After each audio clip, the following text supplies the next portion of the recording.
Welcome to GARcast, home of all manly media. Hello and welcome to GARcast.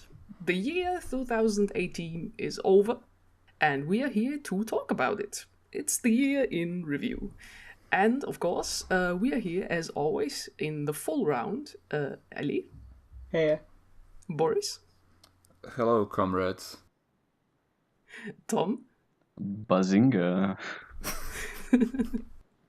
And me, Elena. Yeah, that was the whole year, and we are 5 days into the new year, and we're gonna talk about it. Don't date a podcast like this. No, it has been years. Days. Yeah, 20XX. This podcast is gonna come out in like May, and people are gonna be like, "What the fuck?" Yeah. So, how has everybody been before we talk about the usual media stuff? I went on a short trip. Just a little trip. Yes, a little one. Weekend getaway. Weekend getaway. Sort of 9 months. For anyone that I guess can't follow my private Twitter, because that was I think about the only place I posted about it mostly. I went to Japan for a month, and then I fucked around in Europe for like 9 months. I spent like half the time in Eastern Europe, and I still don't know how I spent that much time there. But, you know, whatever.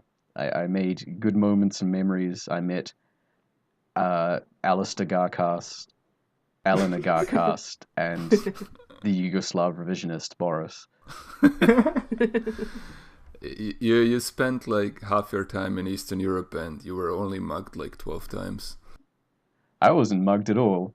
People like met me and was like, "Poor baby, we must protect you." I'm like, okay. And they're like, "Where are you from?" I'm like, "Oh, New Zealand." They're like, "Oh no, can't bully you." You poor thing. Like grab my arm and like touch my face. Like, "Oh no." They're like, "I've never met you before." I'm like, "Okay." This is all wrong. The Serbian guy that like started crying while cutting my hair.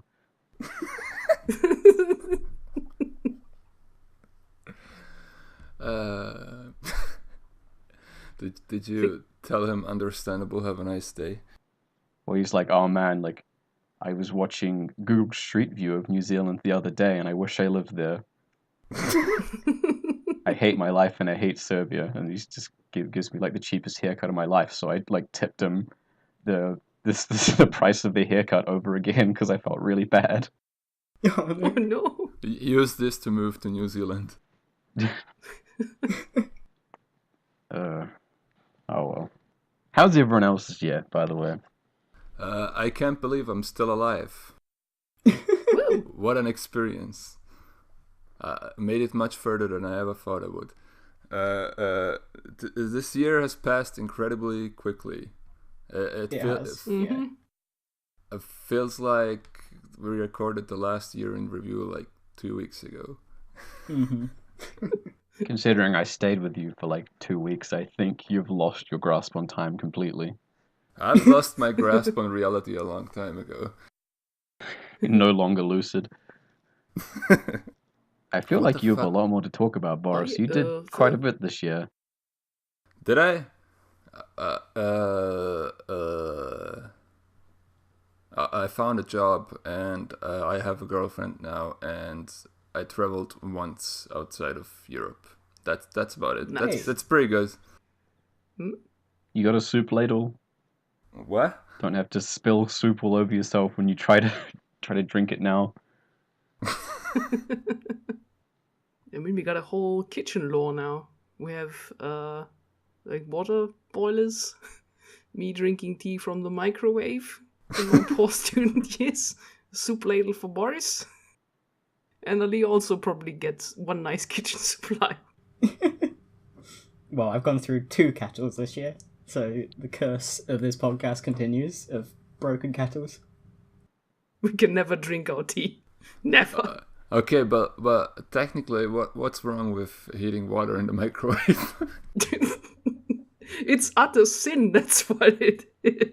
But it's still heated, right? No, heating water in the microwave is fine. Brewing the tea by boiling it in the microwave is where the sin comes in. Thankfully, didn't do that. Just put the water in the microwave and then the tea bag in.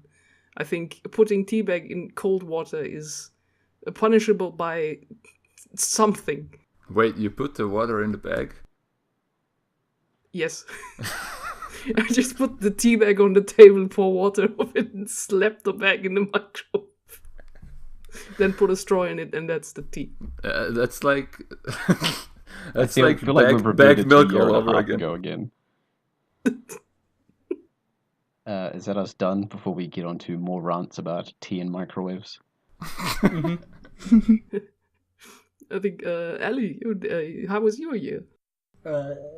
Simultaneously long and too short. That's my answer. No, it was okay. It'll get worse. Finishing off uni. Yep, it's gonna get worse. No, I'm sure it'll be fine. I think. I hope. Yeah, it's gonna go well either way. But yeah, but my year was also exciting. Many things happened. I finished university, did my master degree in literature. And then found a job after a long period of time of throwing out many things. Also moved out. Which is also probably why I didn't watch so much seasonal anime, as you will probably find out later, because life was a little bit busy. But now I'm happy. The new flat coming soon. I have a full-time job that I'm happy with. Yeah, things are going swell. Oh yeah, that was also why there was such a drought in the middle of last year of not podcasts coming out for we the were audience. all just so busy with everything. Yeah, because busy. Yeah, but that's all going to change for this year. Hopefully, yes. That's the plan. I can probably announce that already because like video editing takes so long. We will now publish our podcasts on SoundCloud but don't worry, they will come out on YouTube as well. So you can stay subscribed over here, but you can also what do you do on SoundCloud? Follow, subscribe. Follow. Clicky thing. Smash that on like that. button, I think. Smash it, dude. Turn the bell on. Do the little ding thing and give us a thumbs up on that. So we'll do like simultaneous releases, and if I figure out the whole RSS feed thing, we can probably make our way to Spotify, which apparently is a thing now that you can hand in your podcasts. So yeah. And also because we will go nearly audio only, we can also come out a little bit faster with releases because videos don't take so long. So that's our plan for 2019. Big claps all around. We've done it, guys. We've solved it. I think this year was like a really good year, though. We just discovered just don't make podcasts, and your fan base still grows somehow. It's great. Yeah. Bless everyone in our Discord who puts up with us. Oh yeah, come to our Discord, by the way. We put the link in the description and everything. It's a very cozy time. It's really lovely. You can meet all of us also there and post many things. Many things are posted. If you subscribe to the YouTube channel, it's basically exactly the same as eating the ass of the podcast. You had to squeeze that in somehow, didn't you? Oh, I was going to try reference that Neil deGrasse Tyson Garfield come rocket fuel thing, but I couldn't find a good way to slide it in. I don't think there is a good way to slide that into the conversation. You just gotta stop the conversation and drop it. We've already the peak cursed again, and we haven't even started talking about the year in media. That was the most important event of Tom's year. Was finding that image. I mean, it's happened in 2019, so 2019 is all downhill from here.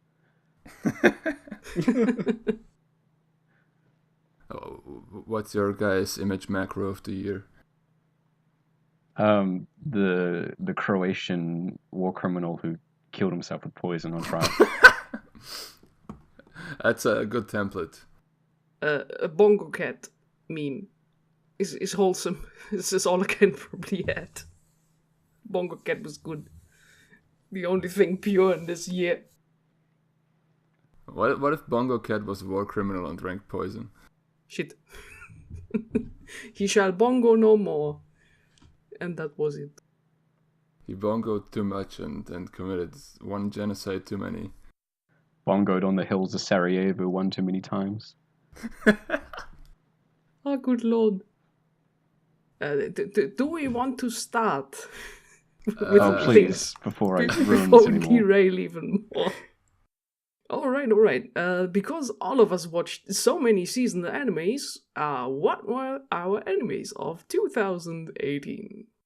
Who wants to start? Fuck, where's Malgraf? Pop Team Epic came out. That was pretty good. I finished that. Yes. Devilman Crybaby came out. I finished that. Yes. I watched the first season of Golden Kamuy. It was pretty good. Not as good as the manga, but it was alright. Before Boris strangles me.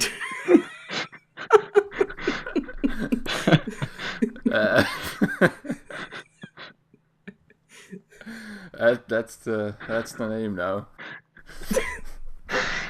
I mean, for ages we had Boars, but Bongus is even better.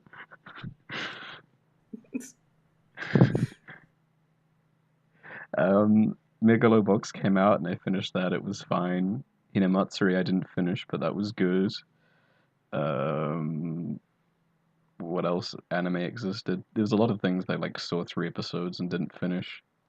Yeah, There's same. New Legend of the Galactic Heroes, which I watched 1 episode of and went, why? Yeah.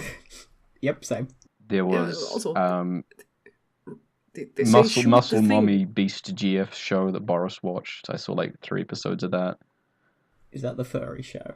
Not furry so much as, like I said, like it was like more a muscle fetish show. With a little bit of fur pelt. in it. We had 2 Shinzo Abe wild rides this year. It was pretty lit. I watched like a few episodes of Darling in the Franxx on TV in Japan. It was cool. It was Nice. the authentic experience. I could feel them speaking to me. Without the subtitles.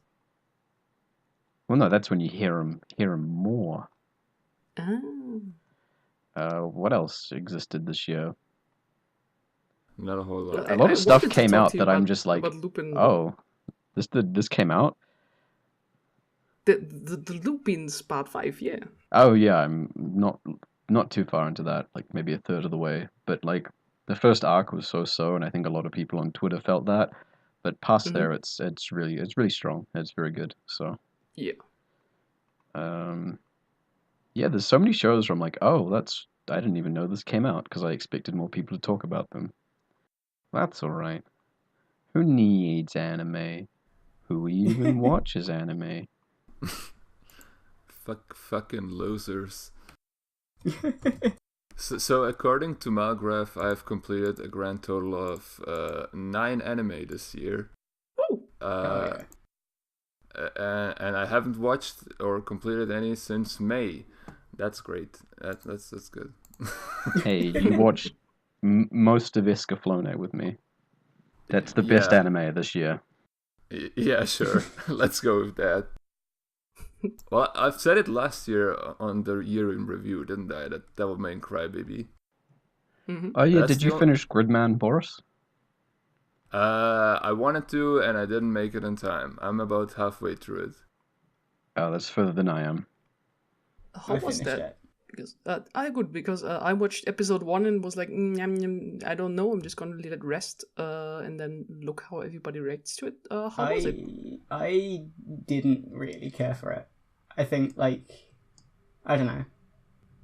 I enjoyed the action, and it's a really well produced show, but I didn't really care for anything else, outside of that. It gets really good, annoyingly, at like the last quarter for me. Ooh, okay. I hope someone makes like a super cut of all the action scenes and just sets it to like 90s mecha OPs or some shit. Yeah. Like, the action in the last half gets really good. But, not sure about the show. Oh, okay. So, not on the must-watch side. No, if you can find, like compilations of the action, definitely watch that. It's really well produced. Slap some Gem Project yeah. on that and we're good. This is by the director that made Inferno Cop, by the way. Yeah, that's still weird to me. I'm glad he's It branched doesn't out feel of like him. PNGs. At all. He's a high quality lad. I like him a lot. Mhm. Yeah, Devilman Crybaby is the only one that made it into my favorites. But it was a very good show, and especially it had like an impact because it was basically on Netflix, so many people saw it, like not only the anime niche. Yeah. And yeah, so the good man's USA bringing in the snazzy. Oh yeah, it's really good. I guess the next best thing that I liked the most after Devilman is the new Baki anime. But yeah. Netflix pulled that shit again where they released only half of it, so I don't fucking know when I'll finish it. Maybe for the year in review 2019, I'll have Baki on there somewhere, cause fucking why? I don't know, so that you can binge it, most likely. Same with Little Witch Academia. Let me binge the full thing then. Yeah, that's also true, yeah. I mean, that happened to me as well. I also waited for the Netflix release and only started watching Baki like 1 week ago. I'm like 6 episodes in and it's good. It's really like punchy impact action. Baki is like the rawest anime in existence. Mm-hmm. It exists in this weird world where you can just train martial arts so much that you can take like a shotgun blast from 1 meter range and just block it with your muscles. That works. You can swallow a grenade and be okay. That's fine. Yeah. You can there's like gun bullets in your mouth and they explode and you'll be fine afterwards. It's okay. Just watch The Karate Kid once and you can stop bullets with your teeth. Just lift enough weights and you can have your throat slit and be okay. Oh yeah. That's how it works. Yeah, it's so gloriously over the top. I really love it. It's like I have at least every episode. There's like one moment where I have like a very stupid big grin on my face. So it's like I love it. We just got to hope that Kengan Ashura will look as good at it. Hopefully. I'm hoping that isn't going to be a train wreck. Kengan Ashura is going to be CG, right? The PV had CG, yeah. That's definitely going to be CG. The one bothersome thing about the Baki anime is that it sometimes, for some reason, has like CG models doing action. But very rarely, I feel. Yeah, it's rare, but it's like extra confusing because the cuts where they put the CG in never seem particularly complex. So it's like, why didn't you just draw it like everything else? But okay, other than that, it's pretty stellar. It's about what you could possibly expect from a Baki anime. Oh yeah, and also I think it's technically season 3 or 4 probably, but it doesn't start at the beginning of the manga, but it's made in a way so that you can follow along absolutely perfectly. So you don't need to worry about, do I have to watch the 2005-6 one first? No, you can directly go into Baki Netflix. Yeah, it's like 90% of all Baki content is people committing violence to each other, so you'll get it. Yeah. Also, it's the most I've next to Agretzko, the most I've been invested in a romance, because Baki has a girlfriend and they had all their development already, and the seasons before. So basically at a moment where they're getting together, and that's very wholesome. I feel you don't see that very often. That you're already jumping into basically already a developed relationship, and it's like, oh, I want these two to be happy together. That's so cute. And for some reason, everybody's buff, so the girlfriend is also sort of buff, big-shouldered. I like her as well. They're good. Usually, and I hope they're happy. Usually, a romance anime ends up with Elena screaming for some regards. Yeah. Yeah. I want some progress, man. Just give me something, please. And it's like, we already skipped all the progress, and now we're here. And Elena goes, yeah, that's good. I like that. I guess the other Netflix production would be Castlevania 2. Oh, yeah. Oh, yeah, that's an anime. Produced in Japan. Yeah, Castlevania, good time. Really fun little show that I really, really liked. Feel it's a little bit uneven. It's sort of the team sort of sits in the library for a few episodes. We think why, but the rest that goes on as well is like very, very good. Like we get some more characters, some development here, there, and family drama, and the final battle, which I'm not going to spoil who it is. Very, very fun. Like good Sakuga, big punchy moments, big drama. Oh, now I want to touch Alucard's ass. Who doesn't? It's really incredible how Dracula still did nothing wrong. Old man just can't be left alone. He literally just wants to live with his wife, and they won't let him. And I guess the other thing to mention is Jojo Part 5, which I'm not up to date on, but is very good. I'm glad. I'm glad it's doing well, and I'm glad everyone's enjoying it. So. Yeah, that's still gonna be going for a while.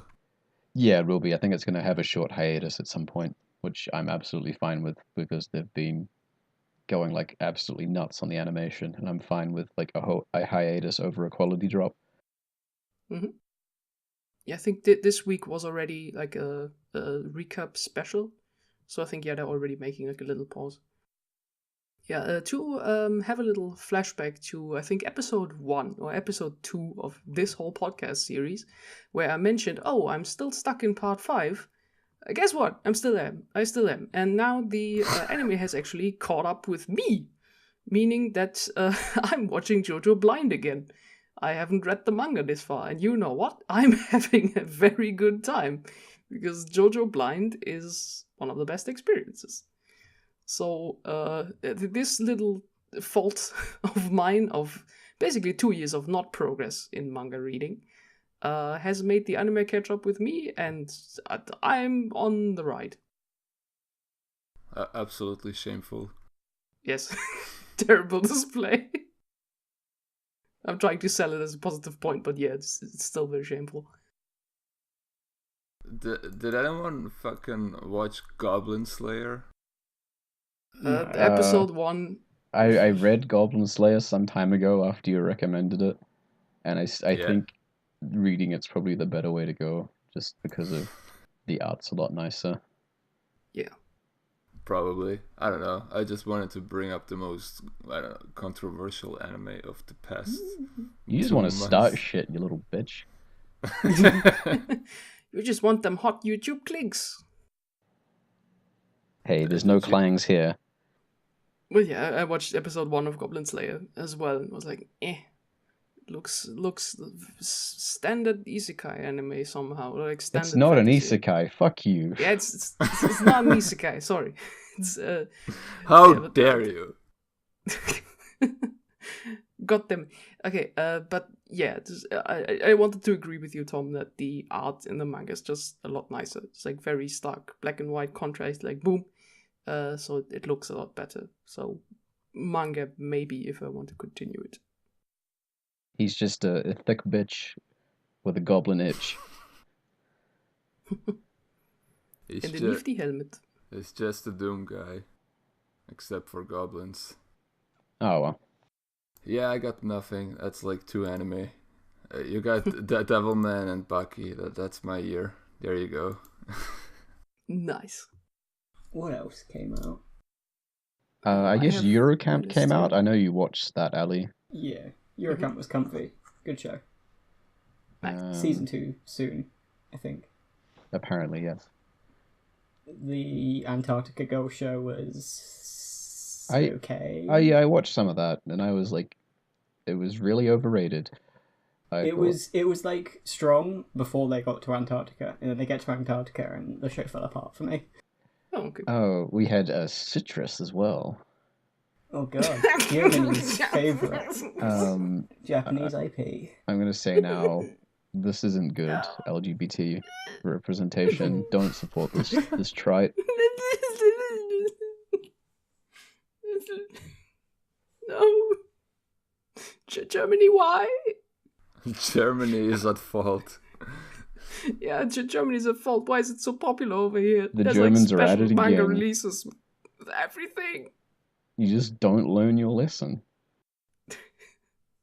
You just keep What's committing wrong? hate crimes. Help. Yeah, do you have another show, Ellie? What? Hello? That Okay, it's just... sounded like a drop in audio. I also had one, yeah.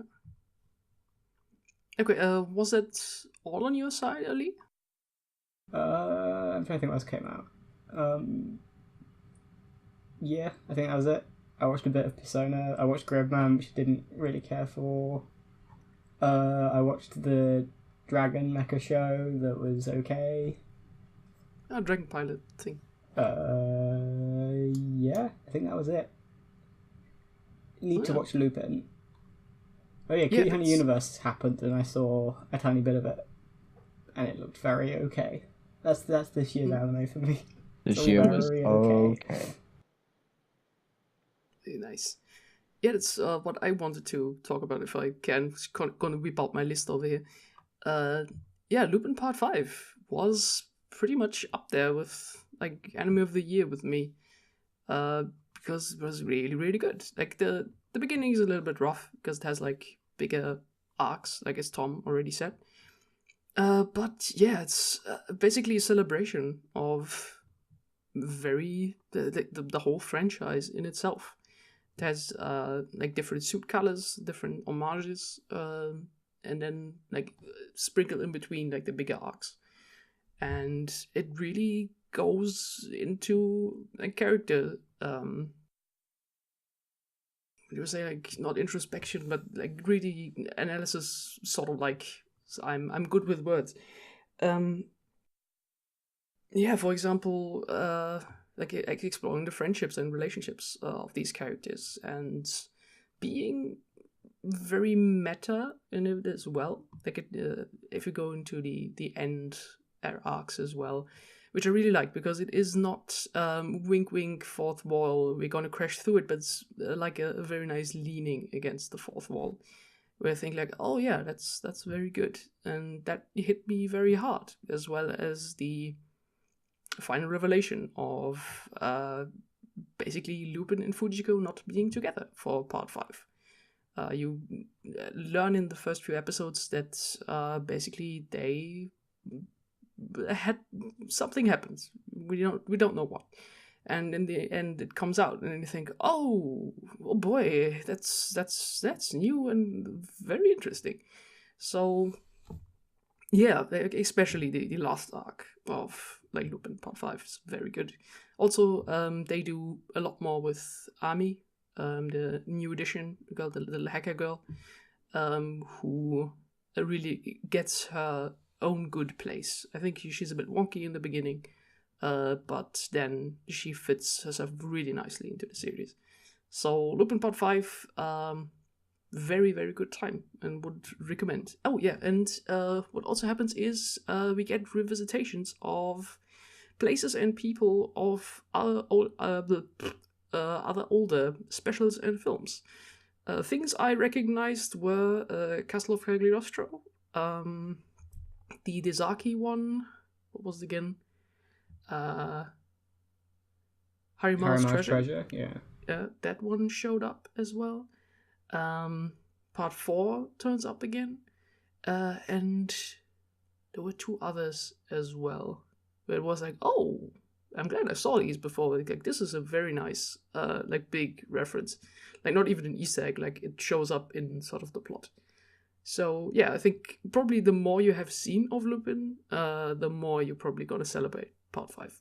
So I'm very looking forward to you, Tom, for your final thoughts on it once you're finished. Oh, I'm sure I'll let you know. In between us listing off men to each other in DMs, I'll flick a Lupin review. Absolutely. So yeah, Part 5, really, really good. I could probably add something to the already mentioned Devilman Crybaby, really, really good. USR, he's a good man. Pop Team Epic, really happy, which also did a little thing for us, because I helped Canepa on his video, and then some people found us that way. That was really nice. I forgot about that. You did the French, was it French you did it? Yeah, the French female voice part of his analysis. He contacted me about it beforehand and was really lovely and nice to work with. So I did that. That was lovely. And yeah, Pop Team Epic just was a really, really good show. Just really like this old school, like you could say, like Newgrounds style of collaborations where just many, many people get together on one topic and just do very creative stuff. Yeah, Pop Team Epic, good time. Should I open the vault called Fukumoto, and then I'm gonna talk for like 10 minutes straight? Yeah, go for it. Look at Elena actually talking about anime. Holy shit.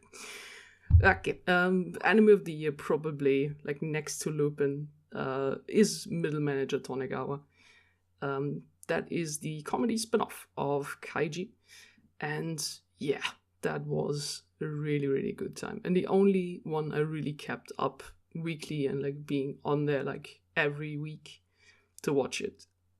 That was a very good surprise. Didn't see that coming, but was pleasantly surprised. I was a little bit scared, I have to admit that, due to the fact that it was a comedy spin-off, as well that the first PV looked a little bit dodgy, like there was no voice acting in it. Some of the shots looked a little bit because Kaiji, if you look at Kaiji, it's like very well shot, like very well directed, which is probably because a Mr. Kawajiri that you know storyboarded a lot of the parts of it.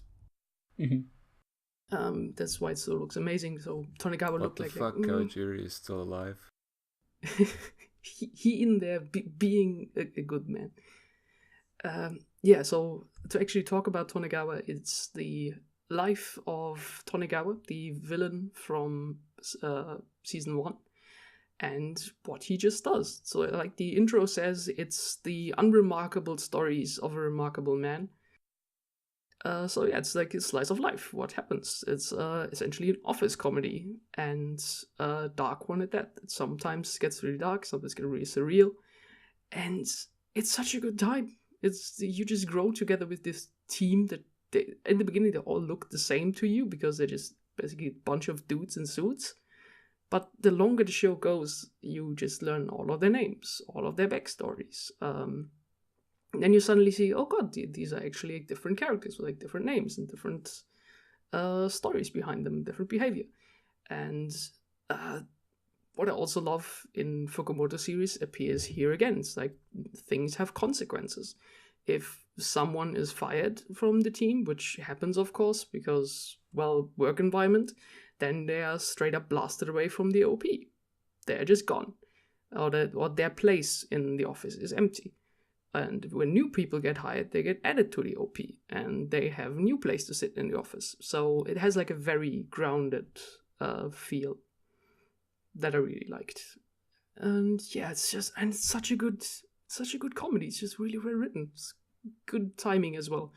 Shout out to the new narrator, who's called Jay Kabira. He's half Japanese, half American, and he is going so ham on everything. He's basically doing a whole wrestling announcer shtick through the whole thing, and he has the most beautiful English I have ever heard. So you could probably watch this for the narrator alone, because he's not doing like the kaiji narrator thing. Like he's his own performance and has a lot of fun with it. So it feels like a little production. It doesn't have like huge Sakuga cuts or like big backgrounds or something. It's like a little quaint, lovely show that had just a lot of love poured into it. Like with all of the other Fukumoto voice actors coming back, and every episode having a different voice actor who does the little Zawas. And they all have Zawa in their name. Like episode 3 is like Kana Hanazawa, and her name is like written with little Zawa in the credits. So yeah, all the Zawa actors. And then, of course, in the middle, you see, wait, it's not only an adaptation of Tonegawa, it's an adaptation of Otsuki as well. It's like the Hancho spin-off. So it's essentially 2 manga adaptations in praise for one. And so you then get the comfy slice of life food show, because it's essentially looking at food in the Kansai. I should have looked this up. The Kansai area, like it's authentic like food stuff that it sort of explains to you. So you have a mix of this like dark humid surreal office comedy, and on the other side is like very comfy wholesome food slice of life, which is a very good combination. So you have the two alternating, and sometimes they even overlap. And you have one big kaiji universe. So, yeah, I love the show from the bottom of my heart. It's very dear to me. It really sparked again the whole Fukumoto fandom. Met new people, saw lovely new fan artists, new people to talk with. It just makes me really, really happy. And this is why I love this one. Other things to add, Cells at Work, Hakaratu Hataraku Saibo, which was an educational show by David Productions, and also the guy who did the first Jojo anime. And it shows, because there's a lot of action in it, and it has like this very punchy sound design that also Jojo has, because there are a lot of fight scenes in it, like little cells fighting bacteria, and it's really wholesome and cute and educational as well. So Cells at Work was a very good show. Liked it. Oh yeah, and Skeleton Book. Ah yeah. Not the official that name of updated. show, just my brain not working. But I called it as well, so it's the Skelly Man show. Skull-faced bookseller Honda-san. There we go, Honda. Yeah, exactly. Was the short anime that came out very late in the year. And that one has been such a lovely experience because it's essentially based on a Pixiv webcomic, a web manga, that really got popular and then had its own anime adaptation. And it's so good because basically every bookseller that works in it has like a different face, and they're all like sort of spooky things. Like one is a Halloween pumpkin head. One is like a pest doctor. One has like a sort of Dark Souls helmet. And they're also just named this way. It's like Pest Mask Son, Pumpkin Son. And the Skull-faced colleague. And basically it's like a lot of insight into the publishing world. Because the guy who wrote it is like autobiographical. And he is a bookseller. So he basically tells stuff about how Japan works in sort of the publishing here and there, talks about how all of this works, how stuff gets picked up or even censored or pulled from the shelves. And with a little mix of very good retail hell. His interactions with clients can range from absolutely terrible to the most wholesome thing ever. Skull-faced bookseller Honda-san was my like surprise of the year, like a tiny little show that I loved to bits and had very much fun with it.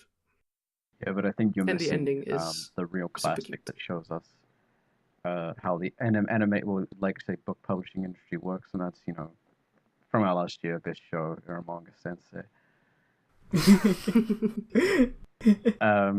Or I could be like not a shithead and say Fume wa Amu, or you know, The Great Passage, has a good insight into book publishing in Japan as well. If anyone wants to read more into yeah. it without actually reading something, and just watch an anime or a movie. Well, thank you for reminding me that I have to actually finish that. Oops. A lot of shows to finish, Eleanor. Yeah. I'm glad you're on to Lupin this year. Makes me like slightly less. Eleanor starts a new show. Yeah, I'm gonna drop kicked in the face again. It's making a boy angry. I can feel the wrath from half a globe away. You made me swear It's like to 7 not hours do delayed. Crunchyroll Let's again. and I held my premise.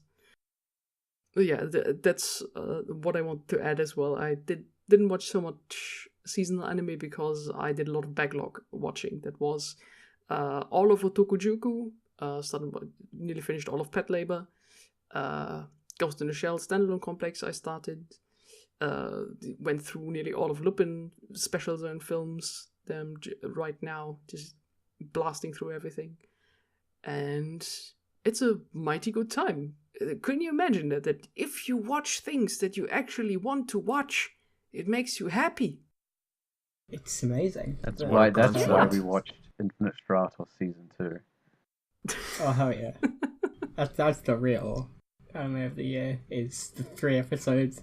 The 3 episodes of that we watched in that sweltering hot Airbnb. Was it 3? I felt like way more than 3. We didn't it was watch much 4 of or it. Maybe it was. 4? I can't remember. I remember the first episode being like fucking feature length or something. Oh yeah, Yeah, it was. like It was like an 50 hour minutes long. or something. And it was like this. It didn't need to be that long. It just doesn't stop. There's 2 options you have. You can watch something that you want to watch, or you can watch some absolute garbage with people that you like. Hey, we also watched Space Battleship Yamato, like Oh, yeah. 2 episodes of that alongside. And we had Ivar No, that's to go forbidden. with You it. can't watch good stuff with people that you like. That's also true. So Boris just called Escaflowne bad, confirmed. Oh, Exposed. shit. All the movies we watched together as well. Oh yeah, Boris and I watched a fine mix of things. We watched like really good, enjoyable things like RoboCop and In Rouge, but then we also watched like a double feature back to back of B Movie and Shrek. It was a weird day. Well, because I think we were like walking somewhere in the morning, and like I was espousing how B Movie. We went to production cycle Vienna and baffled. then we came back. Oh yeah, we went to Vienna, and the way we capped off a trip to Vienna was watching B Movie. So Mozart himself would have composed the B Movie soundtrack. He wishes he was good enough. Yeah, our reactions to Infinite Stratos 2 we recorded. I have the order right here, and we have to release that as well one day. Yeah, that was. I think that was me just having a mental breakdown. I think Yes. so, yeah. You stabbed the watermelon to death. I blame Icon. Yes. We should blame Icon. Which you for probably more also things. have to The watch world will one be a day better all place. together. Yeah, no, I've promised I'll watch it with Eleanor one day. So Yes. this will be her, I'm her very payback excited. to me. I haven't seen it myself actually because the last time I tried to, made it in like 5 minutes and thought, no, I need someone to share the suffering with. And yeah, I'm honored. so that has to happen. I'm really honored. Beautiful. We should just live the Boris life and not watch bad things. It's like I came home from Europe. I was like, man, I should watch some more Love Live. You missed it. Aye. I mean, if you want to add like one more good show that I watched, I think we're done was with Agretzko. anime before Shit. we Yeah, spiral should we down go into hell. movies? I'm just going to mention Agretzko. That was a good Netflix show. Good, Oh, yeah, good heavy for metal. Red Panda. I don't Or watch actually, Fox. furries. Good. That's not true. You watched the B movie. Is Donkey a furry? Is Jerry Seinfeld a furry? Jerry Seinfeld is definitely a furry. B-movie was his passion project. If he wasn't a furry to start, he was at the end. Doesn't B-movie have like an actual romance between Yes. a woman and a bee? Yes. Ah, shit. 100%. Heck. Well, there we go. That's anime of the year's B-movie. The end. Pick it up at your local second-hand shop for €1. Honey seller. Give it to your They have grandma. Give it to your kids. Give it to your neighbor. Have them move away. Throw it in their moving van. Boom. Climb on the back of the moving van as it drives away, holding B-movie up to the rear vision mirror. That's a good segue into movies. That's a good segue, yeah. Absolutely. I'm just gonna come right out and say it. I watched Ready Player One. Yeah. I... The moment we've all been waiting for. Because I didn't, and I also saw the meltdown of you too. So please go ahead and tell us the experience. Oh, I mean, I think I went further because by the time we watched Ready Player One, and then I went off to Europe, and I traveled back, and when I came back after summer, like when I was in Scotland, I got the audiobook and listened to that over a couple of days while I was really sick. So like I have a deep insight into this shithole. The lore. Can do game theory videos now. Game theory. I guess long story short, it's not horrendously bad, but in no universe is it good in any degree. Yeah, that's it. It's bloated. I really don't remember much of that film. A lot of it's just filler and like, oh, visual thing, gamer reference, movie reference. It's nowhere near as like, obnoxious as the book, but it's like still. Yeah. Yeah, wasn't the book exceptionally more awful? It's better in some ways in terms of world building, but every time Ernest Cline like takes a step in an interesting direction, he remembers he's Ernest Cline and writes something fucking stupid. Yeah. And the audiobook's also narrated by Will Wheaton, who says Evangelion. I want to expose him here and now. Your career is over. Yeah, I mean, the book and the film are essentially different things. They're both like obnoxious. They're both awful. I don't know. Don't watch them. Yeah. Why is this book a #1 bestseller? Because gamers. Game? Do you like game? Gamers.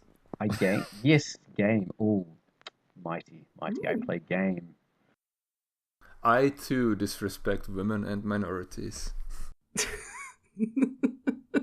Oh no, Ernest Cline like goes on massive rants on how he knows he respects minorities and women, like constantly pointing it out and making it look like he's insecure about not actually doing so. Oh, it's like, yeah. No, the book's better because the main character becomes like a shut-in for months and like buys a sex doll and there's his life collapse around him. Okay. I'm not even joking. It's actually unironically the best part of the book because the egg hunt or whatever goes on for like months and months and months, if not like years, I think. And so he has to like run away and he locks himself in his apartment for years on end. Are you gonna talk about a movie you actually like, or is that it? I don't know if I saw any other new movies this year. I think I did. Do you not have a Letterboxd account for this shit? I don't update it. Listen, if I don't update a mail, I'm not going to update a letterbox. Me neither. I just have a Word document where I just threw everything in. I don't know. I feel like I should stop drinking so my brain can remember more things. Let's then probably re-spark your brain with important image macro of Avengers Infinity. You know the one. I did not see Avengers Infinity. Did you see how sexy I saw Thanos pictures. is? I saw pictures of Thanos' cock, though. Oh, That's yeah. the one. Thanks, Twitter. My favorite scene from Thanks, the movie. Boris. Didn't want to say it, but that one. He's one thick boy. He snap. There was like so many like edits of Thanos with his dick out. Thanos. What Thanos about with all his the dick. edits of Thanos with his ass out? Yeah. Thanos with his dick up his own ass. It's magical. Why? That's Of all That's things. what That's the a review movie's of the movie, about. by the way. Oh, is it? Basically. I had a good time. It was like nice pairings of different characters together. Like, I know, tiny spoiler, Thor and Rocket Raccoon. They have a good chemistry. And other different characters that go together. And it's all dramatic in the end. Like Ant-Man and they- Thanos. No, that's in the second one. They teased it in the Okay. trailer. He's gonna go up Thanos' ass and expand. That's what I'm waiting for. I feel like we've just Yes, derailed. the Ant-Man and the Wasp came out this year. That was a very It's good my film. fault, really. But No, that's all you need to know about Avengers Infinity War. Let's move on to the next thing. Who here has seen Aquaman? oh, I actually have I seen could- that. I have Who here have seen A Wet Dave? That was perhaps the most spectacular and most boring movie I've ever seen. Like rolled into one. That's a good descriptor. Is Jason Momoa good though? Yeah, he's a lovely man. Yeah, That's good. he's like the only one in the Everything I've movie seen that's is that's wholesome. trying really. Willem Dafoe is there too, which probably excited Tom. That's the parts of the movie where he started jerking off. Ah, Can't believe he fucked a whale. why is this all so exceptionally more cursed than usual? It's been a cursed year. Can't believe that John McAfee showed up in the Aquaman movie. Fucked a whale on screen.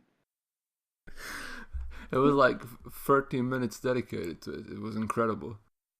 I want this podcast to be found by scientists like 2,000 years in the future. And they look at it and go, oh, To future viewers, what's whale this? fucking is a Can you normal hold it part up of in the human camera society. again? And it's like, oh boy. If you don't have the context, this is all just mad talk to you. But it actually all makes sense, and that's the terrible part about it. Try to decipher this shit. Okay, let's be serious for a sec. My favorite movies of the year are Hereditary because it's the one movie in like a decade of my adult life that actually scared the shit out of me, and I was scared Yes. to sleep alone at home. Hell yeah. Nothing ever did that in I don't know how long. And my favorite movie of the year was Mandy because it's a movie where Nick Cage is in a golden bathroom drinking an entire bottle of vodka and screaming for like It's the 3 closest minutes. thing we're gonna get to a Nicolas Cage slasher movie, so I'll take it. Nicolas Cage is nuts and he doesn't work in everything, but he works perfectly in this one because the entire thing is nuts. So it's just go wild, Mr. Cage. No, we're gonna get you more cocaine. From what I've seen of Mandy, just the colors and visuals alone, just like mad. It looks really good. Like half the movie's just like angry red. Do you remember the Yeah, scene it where has very Nicolas nice, like, Cage near fights Jello, demon but more bikers? neon aesthetics. That was good. Yeah, Hereditary you can probably add because Ali and I watched that together. Hell yeah. Oh yeah, you It was did. a good time. It was the choice Yeah. between Mamma Mia 2 and Hereditary. And you didn't Yes. choose And, Mamma Mia 2? Given that we'd spent like the day before watching Infinite Stratos, we thought it might be a good idea to see something actually good. Yeah, My because disappointment we're is the only two immeasurable. things running in English. Yeah, but in fact, the Hereditary 2 was also Mamma Mia. Oh God. Hereditary is Mamma Mia, what a spicy meatball. It is. That is, yeah. Yeah, the Hereditary is like a very tough thing because it is essentially a family tragedy with a lot of like very down-to-earth drama happening, but then supernatural stuff is then sneakily added in. And then all goes down from here. Like, it already goes down, but it's like, oh boy, now it's going even faster down. Help! So, yeah, the Hereditary was definitely a blast. As I said, we watched that together, and... a blast? Probably, judging from my face, it was like, oh god. So, good horror film, please watch it. Yeah, no, it's really, really good. It's one of my favourites of the year, definitely. Like, if you want to watch a nightmare in film form, that's a good one to go for. Nothing like being in a crowded theater and feeling extremely uncomfortable because of the movie. Yeah. It's even weirder in, like, I saw it twice, and I saw it both times in really small theatres, and with, like, 3 other people in there, and that makes it extra creepy. Because it's just like, hey, I've got no idea who most of these people are in this theatre with me, and it's tiny. Absolutely. I can probably segue into that. Do you want to add anything on the film? Got like tons of really nightmarish imagery and just divulges into chaos. And no jump scares. No. That is true. Yeah, it's like very carefully built up horror that just really lingers there. Incredible that you can do that. Why would you build up horror if you can just startle the audience? Just make loud noises. And everybody noises. Goes, oh. Paranormal Activity 12. It was Hereditary all along. Hopefully not. I wanted to segue into the cinema experience because I just had the most wholesome cinema experience I've had for a long time. That was because I decided, hey, I should watch some more, and watched Mary Poppins Returns yesterday. That counts as 2018, right? Came out last year. Okay, yeah. So basically, the original is very dear to me. It's like my number one childhood film because I had it on VHS and watched it as a kid over and over, and was one of my most favorite things. It's a very integral part, like of me growing up from little. Like, how old was I? Like 3 to 4 year old kiddo. It was like kindergarten times when I even watched that and continued to watch.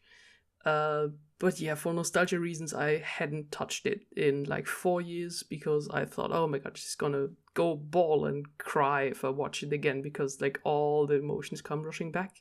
So I was slightly scared about watching the sequel and was like, oh my god, should I? Because I don't know, I don't want to like destroy memories or just dig out old feelings. Do I really want to? I'm sort of scared after the trailer.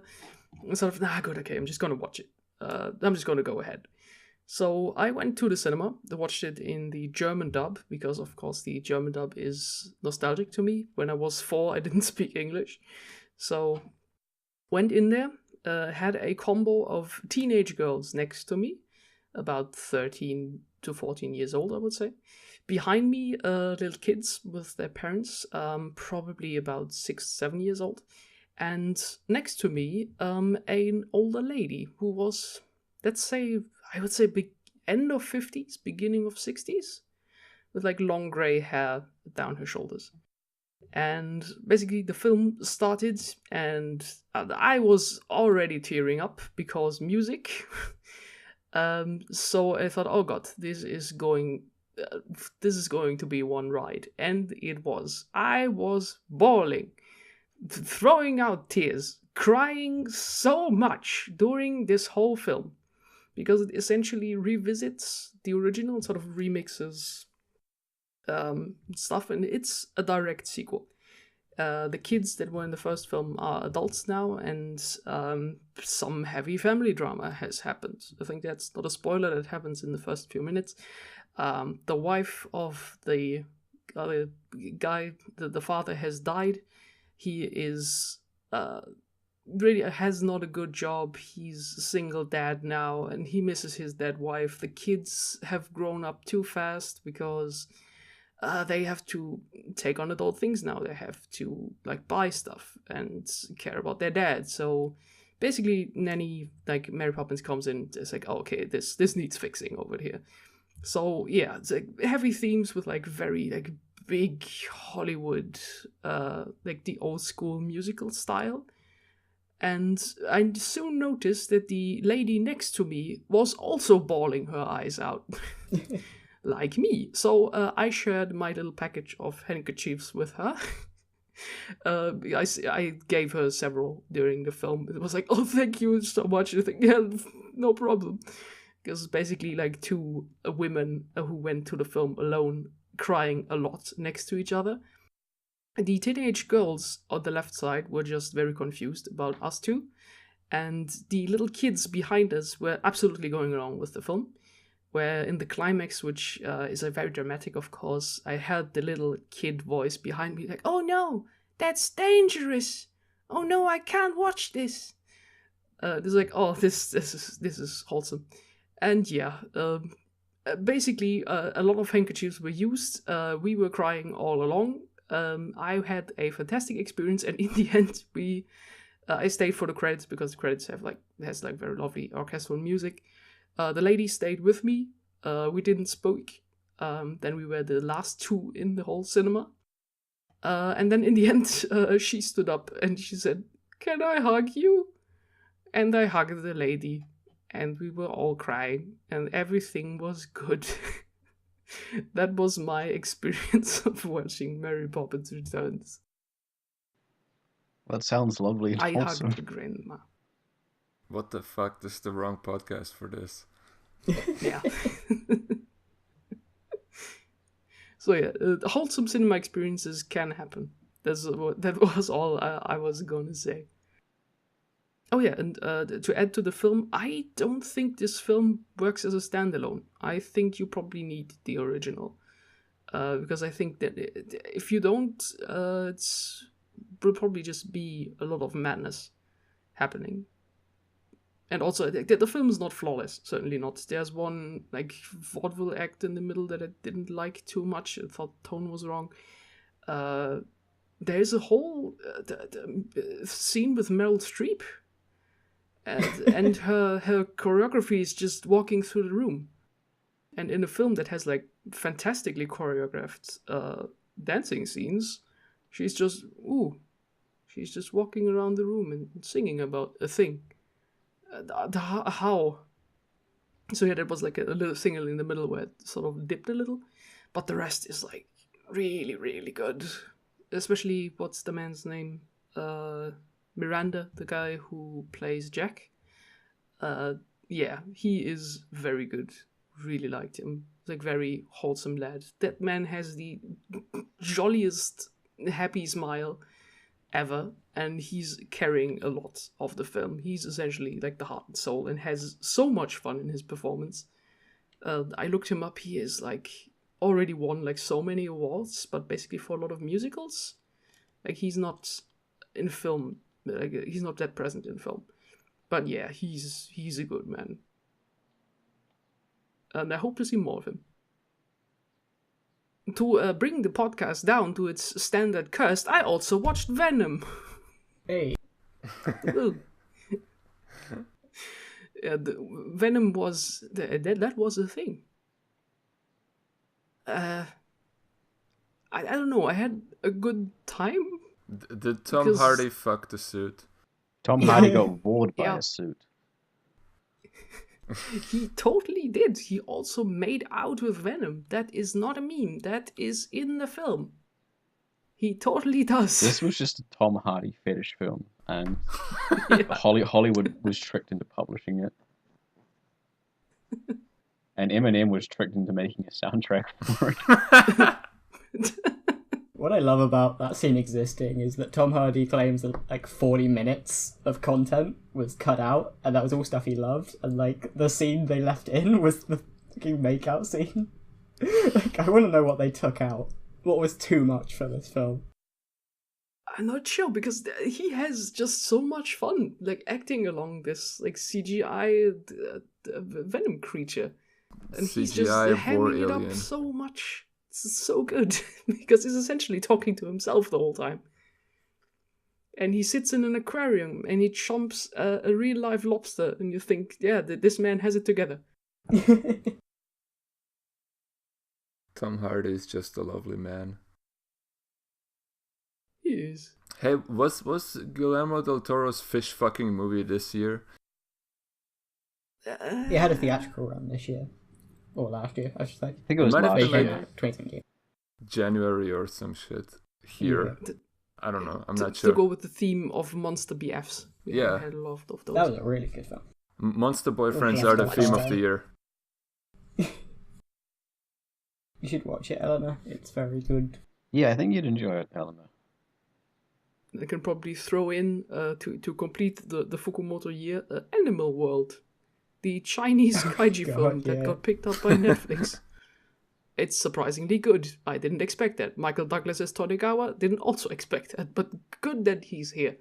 And I'm not making this up and not memeing you here, that this film is actually good.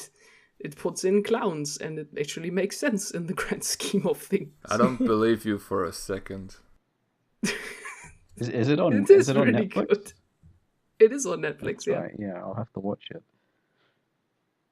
Yeah, because the whole like monsters and clowns thing is essentially a PTSD the coping mechanism by the protagonist, and there is a kaiji reference also in there because they have like a very pointy nosed cartoon clown in there who totally looks like kaiji. Probably I don't know if you have visuals, but there we go.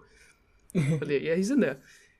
And yeah, this film is essentially Arc 1 of Kaiji, and it does a splendid job with it. It just takes the right amount of liberties. It's like doing its own lore, and I'm really looking forward to the sequel that hopefully comes out. You're just memeing on us. Yeah, but like it's 2019 and Guy still isn't back.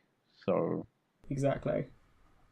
Go follow, retweet your guy. retweet It's your the best guy. Twitter account. My favorite inactive Twitter account that's managed by two schizophrenic nutjobs. It is indeed. Just tweet pictures of my garbage son. That's all I ask. Just do it. I'll make sure Ian posts something. Have I have him a have lot him of tweet Minecraft something and then edits. just tweet like Guy Despacito or something after him. I mean, that is what the account has devolved into at this point. Did anyone else watch The Raid 3? Not yet. No? Oh, there was the Raid 3. Do you mean, like, the film that was like that, or the film that the director of The Raid did? Because I haven't seen either. No, The Night Comes for Us. No, I haven't seen it. No, I wanted to, yeah. It's an Indonesian action movie that's basically The Raid 3. It has a lot of the same people acting in it, and it's possibly the most violent thing I've seen all year, which is crazy to say considering Mandy was my favorite movie of the year.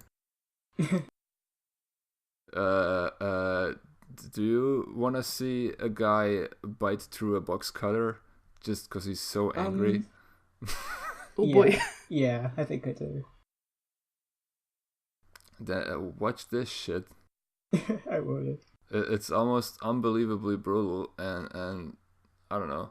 I don't know what the fuck the story was even about. I think it was like some crime dude protecting a little girl. Who fucking cares? But yeah, I should watch that. That is true. It's on Netflix. You might as well. Nice. Didn't I write a review of this shit? I don't remember. Oh yeah, it's the movie for the hypothetical subset of people that thought the Raid movies were pussyfooting around the violence. Okay, yeah, that's not good. That sounds very good, yeah. Speaking of good films, The Meg, that was a good film. No, I it just need to wasn't. put that in there. No, it was. It was a great film. I love that film. Like, I heard that is it. Jason There's Statham the right fights amount a of shark, like, hand to hand. It's all an allegory for John McAfee fucking whales, laced with Chinese nationalism. Unbelievable that John McAfee fucking Wales was in 2 movies this year. 3 if you count The Shape of Water. I have one that fits in the theme of this whole podcast: Pacific Rim Uprising. Fish Oh fucking. yeah, that was a movie. Yeah. It was. It I had a wasn't good as bad time as I with was expecting going into it, to be fair. Like, They should put that quote on like the Blu-ray box. like, I was really worried when Del Toro got, like, announced to be not doing it, and especially when I know he's written a screenplay for it that wasn't used. And, like, yeah, the character drama stuff, which was admittedly not the best part of the original anyway, isn't great, but, like, the last act is really strong, honestly. There's plenty of action and mech fighting kaiju. That's what you need. Yeah. I think definitely having, has like, fun. I guess technically not the villain, but, like, who they chose to be the villain kind of didn't work at all for me. It was really weird, but Oh yeah, I get what you mean, yeah. it just didn't feel like that worked at all. But yeah, no, I think it's a solid, fun time. I think Here's the all I would movie, have asked from that film anyway. the movie could have really been improved by having a scene of John McAfee fucking away. God damn it, Boris! I was biting my tongue to not say that again. Did any But other it, movies of note come out this year? Spider-Man. Yeah. Genau, Spider-Man, Into the Yeah, Spider-Verse. I ain't seen that. That was a very good film. That was the best anime of the year. There you go. To be fair, yeah, that it probably was. Wasn't there something that like Land of the Lustrous was somehow like analyzed by the guys doing that? I think that there was didn't some hear connection that. there. I heard. Like the animation I wouldn't be techniques, or surprised. Yeah. Yeah, like on the 3D stuff.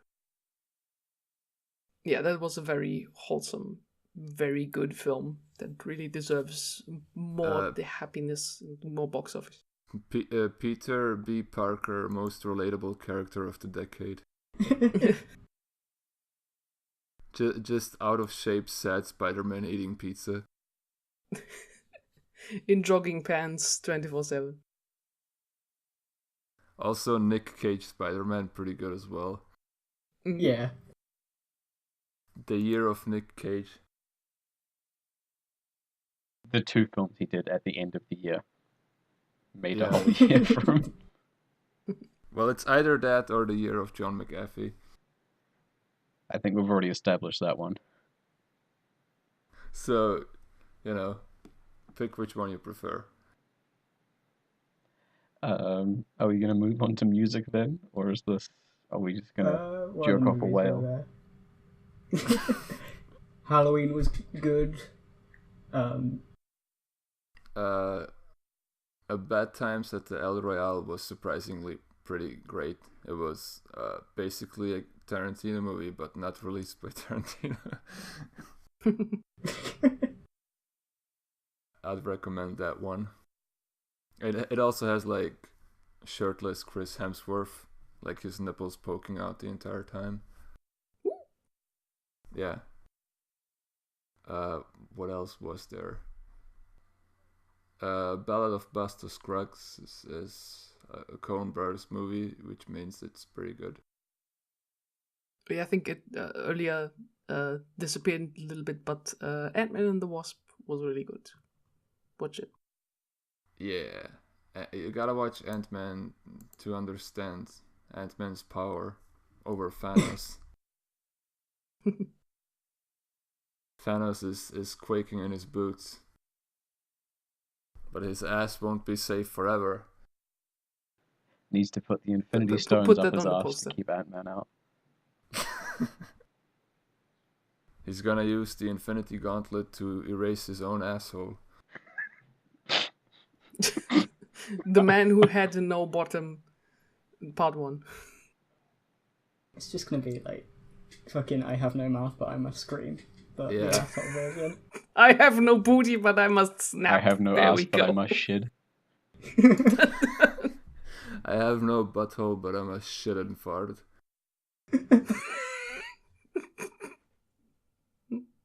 Fuck it, let's move on to music. Yeah. Boris just opens Wikipedia, goes to heavy metal releases 2018, lists off every album. Yeah, fuck. Let me start then.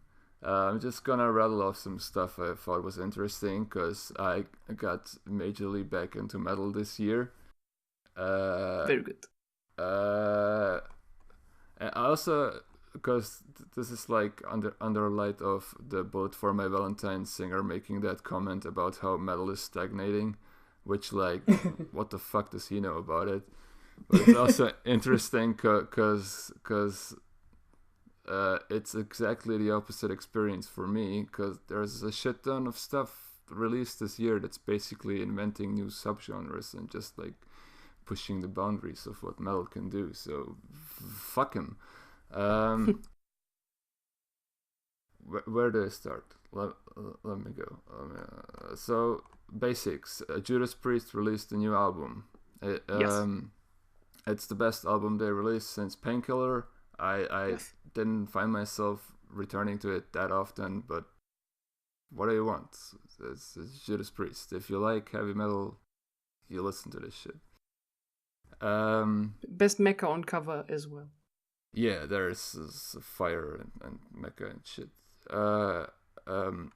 There's an album called Vile Luxury by a band called Imperial Triumphant, which is essentially super dissonant extreme metal mixed with like New York jazz, and it's the sound of your mind collapsing and of urban decay. That's good. Oh yeah, we're gonna write down all of these as well, so no worries. Everything's in the description. I'll try to make a list. There is a band called Boskeloid or Boskeloid. I'm not sure how to pronounce it. They released an album. I don't even know what this is. What subgenre? I think it's stoner metal or some shit. It doesn't sound like quite anything I've heard. I don't know how to describe it really. It's like some type of almost southern rock twang to it. Whatever, give it a listen. Lion's Daughter released Future Cult and invented what is synth metal, and no one fucking paid attention. And I bet this is gonna be like one of the next big subgenres of metal, and eventually people are gonna look back on this one and be like, oh yeah, I guess these guys were ahead of their time. Good thing it sold like 100 copies on Bandcamp.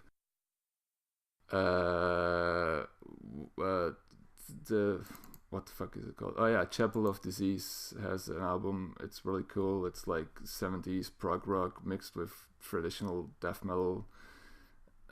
That's probably the latest entry into my what's it called? Favorites of the year. And oh yeah, the Judicator, The Last Emperor. That's my favorite album of the year. That's just standard power metal though. Oh, I actually listened to that. That was really good. Yeah. I haven't. I should. It's nothing boundary pushing. It's just really super solid, and it's the type of power metal I like, which is not, I guess, overly theatrical. That's my ballpark. I think we found that out. Yeah, like you're more on the American side of power metal, while I'm more on the European side with like more keyboards and more theatrical, manly choirs. Even though they could recruit like Hansi Kirsch of Blind Guardian for this album as like a guest appearance, so nice. You know.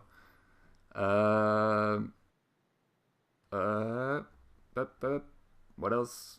I don't know. There is Hell Is Here Now by Homewrecker is the neck breaker album of the year. Ooh. Most likely to fucking headbang your bones away or whatever. I don't know. Is there anything that was released this year that wasn't metal? Clarence Clarity. I think Peace came out. Yes, Clarence, good boy. One of the most eclectic pop albums I've heard in forever. It's super good. I don't think I've stopped listening to it. It's always good for a spin. I hope he keeps collaborating with Rina. And Like the they one release non-metal their thing I album. loved was Those two, Dream Team. Yeah. Denzel Curry dropped a good one. I don't know a lot about hip hop, but Denzel Curry. Oh yeah, if he wasn't like, he's such a versatile guy, and like Tattoo is definitely the best platform he's had for it. Like, I like his mixtapes and I liked Imperial, but this is just his style perfected at the moment, honestly. All my friends are gonna go. Oh, sorry. Yeah, like I'm really interested to see where he goes from this, because Tattoo is just incredible. All my friends Tattoo are I off should to say. see. Oh, fuck, I keep interrupting Ellie. No, it's alright, go ahead. So all my friends are off to see like Denzel Curry in concert next month without me. So like, because I wasn't in the country to buy tickets, now they're all sold out. So oh no. rip. Oh well. Rip. Good album though. Press F. The New Idols was really, really good. I don't know if I like it as much as their first one, but it's a really different album.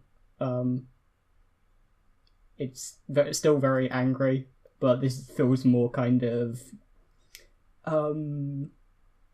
playful, I guess is the way to describe it. It's a really playful punk album, but it's just as angry as Brutalism was. Oh, they seem to be like stating things a bit more plainly. Yeah. Which is hard because Brutalism had some pretty like literally just saying things. Versus, yeah. Oh yeah, it's definitely a lot more on the nose, but like, yeah, I feel it works for them because they're just trying to drive it into people's heads, their message, and like that's because they feel they need to. That we're at this point in society, they just like need to shout these things and say, yeah, this is what we're saying because this needs to change. And I guess if you're looking for like really subtle commentary, probably not this. But if you want angry punk, this is it. you'd think punk could be more of a thing at the moment, and I hope it makes a big uptake in 2019 because there's a lot of like quite underground stuff at the moment, and I'm surprised it hasn't really caught on again. Yeah. Maybe, I don't know. People seem to be angry at governments a lot, and that seems to be like what punk thrives on. But you know, Yeah. it's the one good thing we got out of Thatcher. Angry. What did I'm you just like, seeing- Helena? Yeah, I was just looking over my list over here. I think the like biggest not metal thing on it is the new Justice album, Woman Worldwide, which I really liked because the album before, Woman, was didn't really like it that much. I don't know, didn't feel it that well. It didn't have the strength, the hardness, the electronica that I really liked from them. And Woman Worldwide is essentially like a live remix, like live playing of like a live concert, essentially like Daft Punk's Alive 2007. Oh yeah, I was just about to ask, is it like an actual full-length release with new songs, or is it a remix live thing? Yeah, it's a live remix thing of like different songs being put together, as well as like new renditions of old songs. And here I want to really stress, like the remix of like the like new version of Stress, which I really liked from their first album Cross. It's like a lot more visceral, like it's a really like thumping high track. Really liked. So Woman Worldwide, as well as like the new rendition of Heavy Metal, which I didn't like in in Woman, which was like doesn't have, it like stops and goes and doesn't have really flow. And then like the live version, it just has like a drive. It goes forward. There's like heckin' Bach sample in it with a big ass organ. So yeah, it's like my kind of like hard electronica stuff that I liked. So I think they even nominated for Grammy for electronic music, I think. Probably. That's an album that I really, really liked. Probably like tiny album that is non-metal is Prolator's Curses from Past Times remastered. Mm-hmm. It's like how do I describe it? It's like god damn it, what do you call the music stuff again that is like behind rap songs? Beats. Sound. Yeah, it's like the jazzy backdrop thing. Yeah, it's like essentially swing, jazzy, stylish, Hip-hop? modern. Yeah, like hip hop without vocals. What do you call that? Instrumentals? No, hip hop is Beats? instrumentals and beats. Beats, yeah, beats things. I said yeah. beats. Set beats. It's a remastered album of like old classics that have been floating around the internet, put into one album, and what's called remastered, and also has like I think 2 tracks that have like added rap vocals by guest stars, and those are really good. Really like those. And now I can probably rattle off the rest of the metal stuff that I have. Big European power metal. We have the newcomer band, Frozen Land, with their eponymous album Frozen Land, which is very much how I like my power metal. It's a big, bombastic, very positive, with woo-hoo-hoo manly choirs and big guitar solos. And sort of, the Scandinavian style with like big keyboards and a lot of fun. That was that. Then Grail Knights, Nightfall, which is essentially here are tokusatsu warriors and they make power metal. It's like Glory Hammer or like Ailstorm that has like a theme. So and they come out and they are tokusatsu knights, and they go on an adventure. And the first track on the album is a feature with the singer of Sabaton, Joachim Broden, and it's about pumping iron. It's really called. It's about getting buff and being good and having muscles, and that sets the tone for the rest of the album. It's a fun one. It's like the fun power metal, Grail Knights. Then of course Powerwolf came out with a new album, like Sacrament of Sin. They are always fun. Because they have like deep manly vocals on power metal, which is not that usual. Normally you get like very high theatrical ones, but yeah, like Sabaton, which I also loved. You have like the deep voicey ones. Oh yeah, tiny release, Spell Witch, The Witching Hour, which has the cutest album cover of the year, which is a little black cat on a book looking at a candle. And you look at it and think, oh. And that's a classic heavy metal album. It's like old school. You hear it and you think, yeah, that's like the harkening back to the olden days of good times. You listened to the new Carpenter Brute, right? Yeah, shit, that I wanted to add. Yeah, that's very much up there in my album of the years. Thank you for reminding me. I probably could have forgotten it. I forgot about it because I listened to it so much it didn't even feel like it was this year. Yeah, it's true. It's been running up and down here as well. It's like, have you ever listened to an album where you listen to the first song and in the first third of the first song you have already decided that you're going to buy the whole album? That's it. That's Carpenter Brute's Leather Teeth, which is very, very good. Yeah, that's the title. Yeah. That's the dark synth music that you probably know of Hotline Miami. Hotline Miami like, core. Yeah. There's like the very dark, aggressive synth, like 80s harkening back, but like very, very well done. And yeah, that was a fantastic album. Carpenter Brew had Really liked it. Songs of Fury as well, didn't he? I'm asking Boris. Boris will know. Sorry, Okay. what? Carpenter Brew, Songs, Fury. Yes or no? I think so. Yeah. There's a couple people on the Fury soundtrack. There's a few, yeah. The overlap from like Hotline Miami. The Danger is on it as well, and I actually have the soundtrack here. I can just check real quick. Yeah, Carpenter Brute is on it. Toxic Avenger, Skeddle, Danger, Lorne, and people. Yeah. Yeah, nice. Yeah, Carpenter Brute being very good. Wasn't he also like the what's it called? The supporting band of Ghost? I think I saw that somewhere around that he was touring with Ghost. He did a wow. remix of a Ghost song, so possibly. Yeah, this was like, wow, he really made it for himself. It's like very good. Just moving up in the world.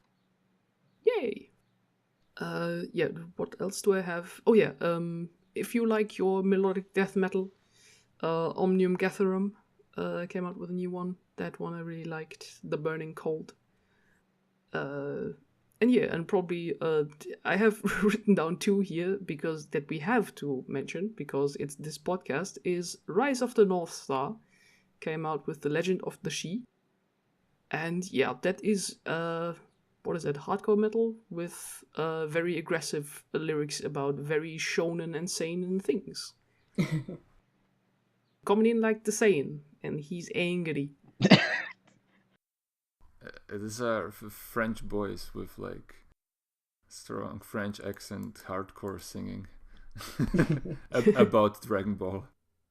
Yeah, absolutely. I listened to the album so far, and it's a mighty good time. This is actually the It's first actually I'm hearing of this. I gotta listen to it. Them nerds are coming. Yeah, and the absolutely surprised release that was Epica, the which normally does what is it called? Symphonic metal. They had a whole EP of covering Attack on Titan openings and endings. Oh. It's called Epica X Attack on Titan, and I think, oh boy. And yeah, it's a professional metal band doing good anime covers. And also adding in, I think the whole EP is like 4 or 5 songs, and then it adds these songs again, but as instrumentals. So if you want like karaoke versions, they're on there too. Wow. That sure is unexpected. Yeah, it was like, I think I saw on some site, it was like new metal releases, and I thought Epica meets Attack on Titan, and it took a while for me to grasp that. Oh yeah, and sadly it wasn't an album, but it was a single release from an upcoming album, which I have to mention, and that is Beast in Black, Sweet True Lies. Beast in Black we already had in last year in reviews podcast because they did a song on Berserk. Beast in Black is a split off of Battle Beast, who also do Berserk songs. But yeah, they have sort of rebranded from power metal to arena rock, meaning that Beast in Black's Sweet True Lies sounds like Jam Project. And that absolutely has to go on some hot-blooded mecha OP, and you won't stop me from editing that. I will do that. Sweet True Lies, listen to that. It's like, hello Jam Project, nice to see you here. That's good. Yeah, Arena Rock. You should all listen to the new Andrew WK. I did. Oh, yeah. I listened the to it on a most plane. motivating album of the year. I listened to the new Andrew WK album on a plane, and it was really nice. I fell asleep like halfway through, and then I finished it again while I was eating later on. But like, it's really good, but somehow it's also like really, really comfy. Yeah, it's really comforting. It's like an entire anti-depression album. Oh. Bless Andrew WK. He's too good for us. No. We don't. And a special shout out to the band Chemican, which I saw at Wacken, and because they are essentially a bunch of Mexican lads who do Aztec metal, meaning they do like heavy metal but with like Aztec instruments, like the sort of death whistle, the flutes, the like different percussion things. And I saw them live at Wacken and was like, oh boy. And they're also coming on stage like Aztec warriors, and I think they're even singing in Nahuatl, the language. So they don't have an album out this year, but I just want to mention them. Chemican are good lads. Saw them live first row and was like, oh boy, you are good. I guess I can tick off the few things that I can cover that other people won't. Everything put out a new EP. It was only like 3 songs, and one of them was strong, and the other 2 kind of felt like they were like sides from the album that they didn't release, which may well actually be true, because apparently for the last album every song was supposed to be like 8 minutes long, and then they cut it all down to like 3-minute songs. So I don't know if that's what became of it. Radio put out a new album. You can tell they're down. I think the bassist has left, so you can tell they're sort of down a member again. And they're they're trying out a lot of different things again. So they've gone back to some of the stuff they did on like their first initial releases, with some sort of more like classic rock and roll style things, and perhaps like classic rock and roll mixing into new metal, club pop. Still like the classic, I guess they're well-known funk style, but they're trying different things, and it's nice, I guess. Mm-hmm. It's not their best album, but it's still very listenable. Nice. Yeah, you mentioned new radio album, and I sadly forgot about listening to that. I should very much do that. I feel like the audio is starting to drop out for me. Yeah, I keep getting that. Okay, is that what we have on music? Yeah, just want to ask, is that what we all have on music? Pretty much, yeah. Yeah. Yeah. Good. Oh, Kids See Ghosts. I liked that. A lot of people didn't, but I thought it was really good. There we go.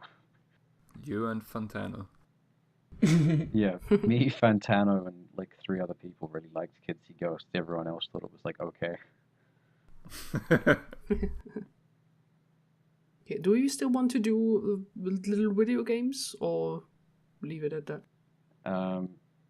No games came out this year. I just remembered that. Nothing came out.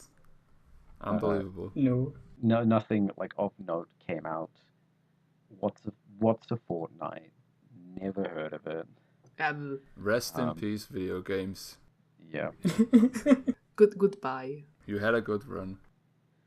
Yeah, like, rest in peace. We did well. There's going to be another market crash soon. It'll be entirely the fault of, like, Fortnite and Rockstar Games, but, you know, who cares? We'll just kill the people in the gaming industry through overwork, and it'll be fine. I didn't have time for video games. I played... I'm still catching up on games. I bought Yakuza 0 and Doom this year. This is how much I am behind.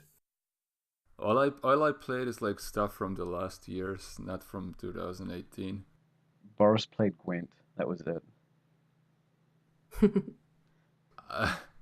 Yeah. I'm like, the Fist of the North Star game, and it was good. Oh yeah. I don't know Nice. if it would compete in like Game of the Year, but it's like the only game released this year I played, so I guess it wins by default. Collective Game of the Year from all of us. I played Fallout New Vegas this year. That was a good game. Game of the year. Every year. I Yeah, played... it's me with Metal Gear Rising. I don't know. Gamers are oppressed, and so we should ignore them and oppress them as they should be in their rightful place in society. Who cares about last year? This year is gonna be fucking lit. We're gonna get Doom possibly, and Devil May Cry 5, and the new From Software game. Yeah. Tune in next year for actual gaming opinions. That's if Todd doesn't get you. I think I that's think about us that done. was the whole year then. Yeah. Nice. So we have a whole new year Hope ahead of y'all us. enjoyed, That is like, good. the fish fucking podcast. When are you gonna change your like Twitter profile picture just like a John McAfee picture with like a whale in the background? Photoshop John McAfee's trying head to over make- Aquaman. That should work. That shouldn't be too hard. Bet Elena can do that for like the thumbnail of the video. Don't put him in the thumbnail. It'll probably just make us enemies. Maybe he'll promote us. That would be cool. Promote us to what? Senior No, podcast. just shout us out or whatever. He already has like a Joseph Joestar profile pic or whatever it was. What is this wild ride? He might have changed It's not it, but ending he had anytime one... soon. He's running for president, so like, I hope we get Oh, more. boy. he still has it. He still fucking has it. I wanted to make heavy-handed jokes about gacha games and whales, but it went nowhere. Well, I just heard Alana say He gotcha died. game and Boris left. Sorry about that. oh, I seem to have dropped out. Yeah, all I did was I heard Alana say like gotcha game, like audio was dropping, and then you just dropped out as well. So this is the point where Boris dies. I don't want to hear about no fucking gacha games. Podcast is already getting close to 2 hours, and I gotta edit this shit. So let's fucking Yeah, kill it in the crib. oh yeah. Let's wrap this up. Exactly. Yeah, so thank you for having been with us on this year in review. And we are absolutely happy to continue this year with a new structure and new things to do. So thank you everyone for your continued support. Come to us on our Discord, like, subscribe, throw us a new kettle. We could use more tea. Rate us 5 stars on Uber.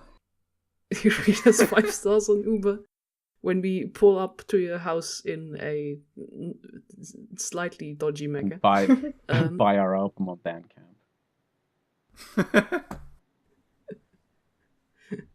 We're gonna plug our SoundCloud now. We can actually do that now.